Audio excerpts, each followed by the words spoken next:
I'm just like everybody else. I cry, I scream, I shout, but not often. Not often. That's Reba McEntire talking to Taste of Country several years ago. It's a conversation that's suddenly very relevant. I'm more like a volcano. When I hold it in and I try to stay steady and I can do this, and then it just explodes and then I'm okay.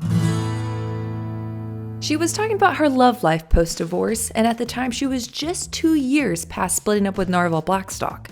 They'd been married for 26 years and the divorce seemingly came out of nowhere. If you've experienced divorce before, you know it really never comes out of nowhere. Like so many couples, she was hiding the truth or putting her best face on a very difficult situation. Previously, she'd let slip little details like this to CMT. Quote, "Well, the divorce was not my idea."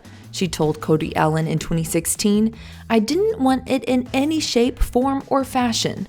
Around the same time, she told Parade that she'd forgiven Narvel. Quote, "I can never forget some of what he did, but going on with life is what's really important." Because of that, a lot of people suspect that her ex-husband cheated on her, but Reba has never publicly said that, and of course he's not going to confess. By the way, Narvel was also Reba's manager, so this split was personal and professional. It turns out that was the problem, or at least a problem. To appreciate their relationship, you have to understand their history.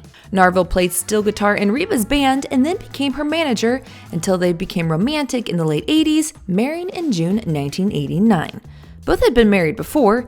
In fact, Reba has 2 stepsons from her 13-year marriage to Charlie Battles. Narvel brought 3 of his own children into their marriage, and together they had son Shelby, born in February 1990. Don't do the math, that's rude. Talking to Drew Barrymore, Reba did admit that they had a hard time transitioning between artist and manager to husband and wife. Quote, "It was a situation that was always business," she shared.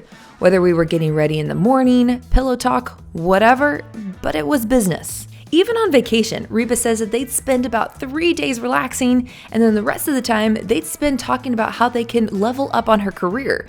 And don't get me wrong, it worked. This screen grab from Reba's Wikipedia page is proof. From 1989 to 1995, she won every favorite country female artist at the American Music Awards, showing how she'd start to transcend country music years after winning the bulk of her CMA and ACM awards. Her acting career took off during that time too. Hey Bert, something real weird's going on over there. They're up on top of the roof.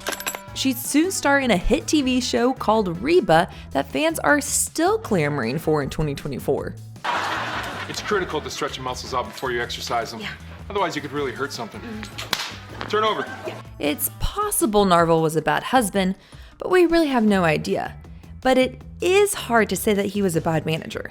I'd argue that she's second to Dolly Parton in terms of transcendent female country icons in country music. But what do you think? Let's start a conversation below. Name your top 3 country females and consider subscribing for more news and features on Reba very soon.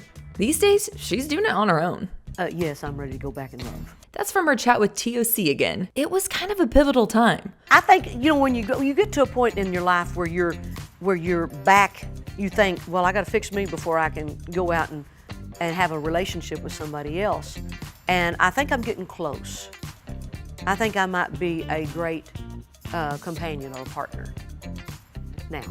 Of course, since that time, she's been in a long-term relationship with 2 men. First was Skeeter Lasuzo for 2 years, but since early 2020, it's been all Rex Lynn. I'll close with a few gratuitous photos of these 2 lovebirds. I'm Addison Hager for Taste of Country. Thanks for watching.